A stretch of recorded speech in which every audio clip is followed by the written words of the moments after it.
curious. But things. what was it that made you sort of hit the wall with that? Because like when I did political talk, when I did the radio stuff, we were fielding stuff from the left, from the far left, and from, trying to get the facts as well. And, also keeping abreast of whatever the right was dishing out. But like it really gets to a point where you realize that, it's not a game, it's a business. That's right. And that there is no real representation. That the idea of democracy is kind of like it's just placating people who are okay and completely brainwashing people who are angry. The brainwashing part is the part that really bummed me out. Yeah. I mean, and also when you realize that these organisms are just so immense. I mean, a place like the Department of Defense, there's 4 million employees with security clearances in the country. I mean, there's no way to keep track of any of that. Like the defense industry doesn't have any idea how much the defense industry is spending. Right. I mean, there's, they just watch the wheel spin at a certain point and the money go by. I mean, there's no checks and balances on anything anymore. I mean, the dragon has no head, is what mine was fond of saying. So. Wow. Yeah, I get. Oh my God. Well, the really scary thing that I found out just scared the shit out of me when I was reading Vance Packer, because he's really talking about how motivational psychology that they apply in advertising treats the brain as 3 separate levels of consciousness. And like where there's the front of your brain, where all your wordy, stuff and all your consciousness is.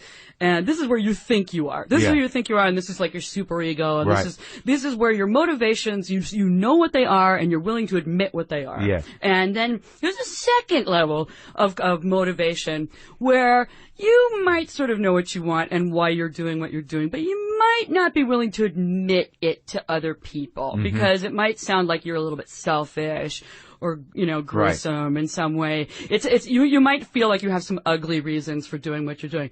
Then there's a third layer of consciousness, which is where all advertising and political campaigns are focused, which is into the shit, into the back of your brain, which is where all bets are off. I mean, this is like straight to the id. This is why Sigmund Freud was terrified of all human beings for the rest of his life.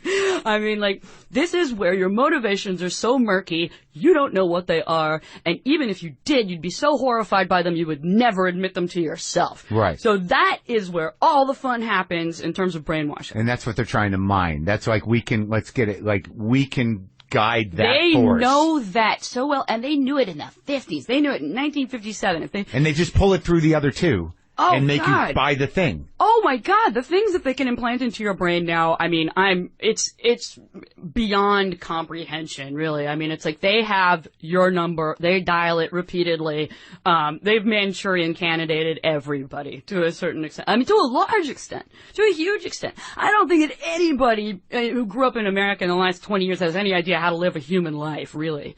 I mean, we're just these robots? There's that guy who died in a camper van, out in Alaska. They made a movie about him. That was the only guy, I think.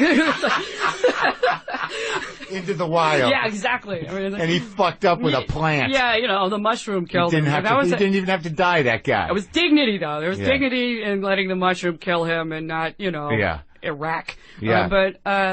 I mean, I think that there's that's an optimistic, upbeat way to close this conversation.